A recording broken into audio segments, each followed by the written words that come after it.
Stres kerja? Makan. Lagi sedih? Makan. Lagi bosen? Makan lagi. Pokoknya kalau kejadiannya nggak nyenengin, nyebelin, bad mood, sebel, stres, yang dipikirin, yang dilakuin cuman makan. Kamu perlu tahu kalau itu adalah salah satu bentuk maladaptive coping mechanism yang kita bahas di video sebelumnya, yang namanya emotional eating.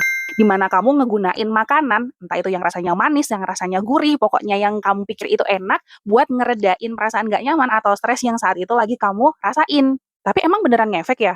Yes, emang beneran ngefek karena makanan-makanan manis, terutama yang tinggi gula atau tinggi lemak, itu memicu pelepasan dopamin di otak kita yang bikin kita jadi ngerasa feeling better dengan cepat.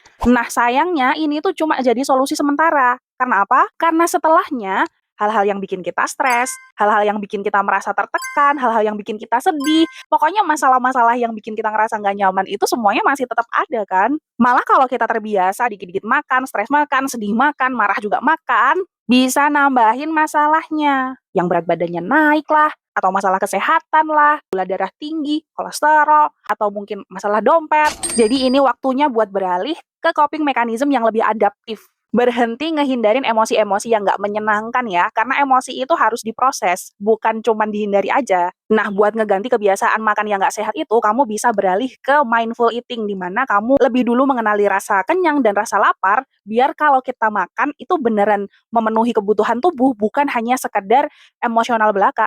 Terus ya, kita tuh beneran harus mulai terbiasa mengenali emosi yang kita rasain. Apakah kita lagi marah, apakah kita lagi butuh orang buat dengerin kita, apakah kita butuh istirahat, itu kita harus tahu.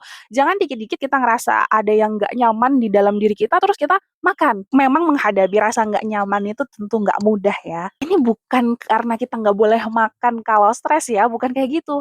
Tapi biar kita nggak terbiasa menggunakan satu jenis coping mechanism aja ketika kita stres, karena itu jadinya nggak adaptif. Jadi kalau misalnya kamu udah auto buka kulkas waktu kamu ngerasa stres, coba kasih jeda sebentar, berhenti sebentar dan kamu coba tanya ke diri sendiri, ini aku beneran lapar?